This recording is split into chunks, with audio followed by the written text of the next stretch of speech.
آج کے زمانے میں پیرنٹنگ پہ کتابیں، پیرنٹنگ پہ درس، ویڈیو لیکچرز بے شمار ہو گئے. آپ کہہ لیجئے کسی زمانے میں پیرنٹنگ پہ اتنے درس موجود نہیں تھے لیکن پیرنٹنگ موجود تھی. آج اتنے اسباق کے بعد پیرنٹنگ غائب ہو گئی ہے. والدین کا سوال یہ ہے کہ بچوں کی اچھی تربیت کیسے ممکن؟ بسم اللہ الرحمن الرحیم.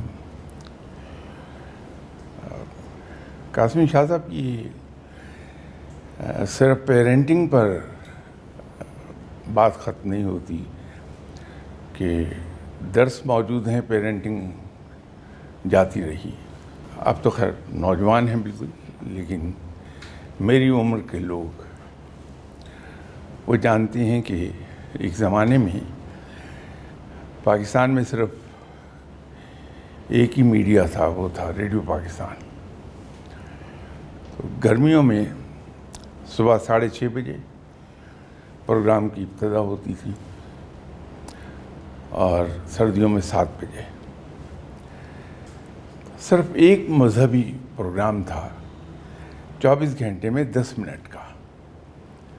تو وہ جو صبح 6:30 بجے ان کی مارننگ ٹرانسمیشن کے ابتدا ہوتی تھی، اس میں 5 منٹ تلاوت کلام پاک ہوتی تھی اور اس کے نیکسٹ 5 منٹس شاہ بلیغ الدین اس کا ترجمہ سنایا کرتے تھے. ہم لوگ اسکول میں تھے اس زمانے میں، تو لیکن ان کا نام نہیں بھولا اس لیے کہ کیا خوبصورت اردو تھی ان کی اور کیا خوبصورت لب و لہجہ تلفظ تھا. اس کے علاوہ کچھ نہیں تھا. کچھ مساجد میں سنڈے کے روز صبح امام صاحب قرآن پاک کی تعلیم دیتے تھے، لیکن اس زمانے میں کرائم ریٹ اور دیانتداری، اخلاقیات،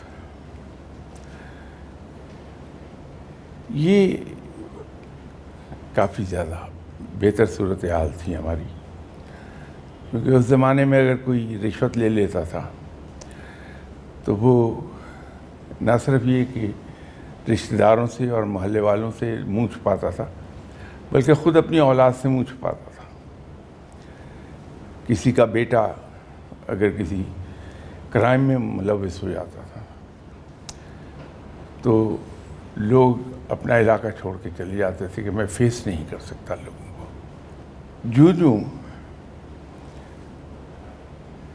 ہماری گفتگو میں اضافہ ہوتا چلا گیا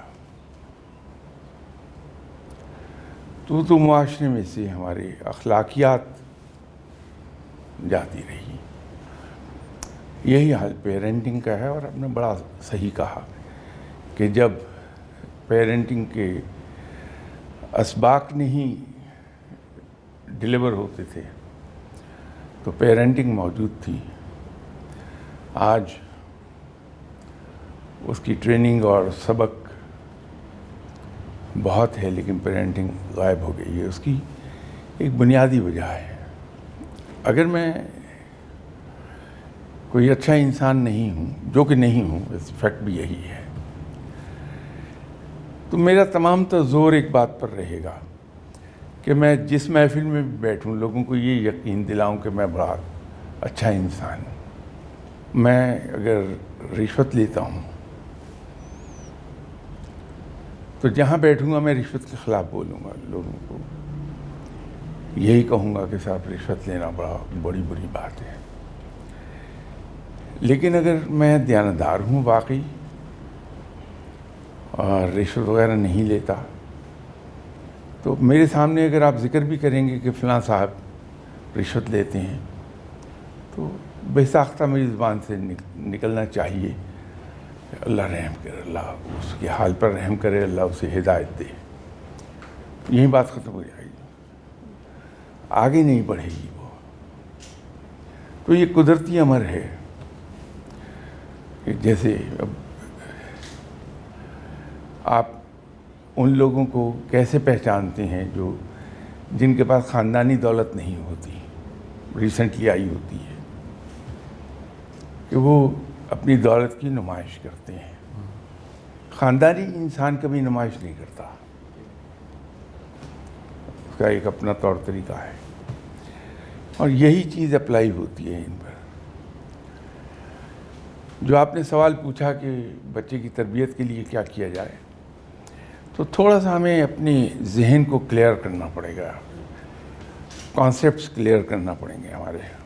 آپ معاشرے میں ایک مشاہدہ کیجیے، آپ کو بڑی ایک حیران کن بات نظر آئے گی کہ ہم والدین نصیحتیں ڈش آؤٹ کرنے نہ صرف یقین رکھتے ہیں بلکہ زور بھی تمام تر وہی ہیں. ہر 2 منٹ کے بعد میں ایک ایڈوائس ڈش آؤٹ کر رہا ہوتا ہوں اپنے بچوں کو. اب وہاں مسئلہ یہ پیش آ جاتا ہے کہ میں اپنے بچے کو کہتا ہوں کہ بیٹا نماز پڑھو. وہ مجھے دیکھتا ہے کہ جس دن سے میں پیدا ہوا ہوں میں نے ابو کو تو نماز پڑھتے نہیں دیکھا کبھی.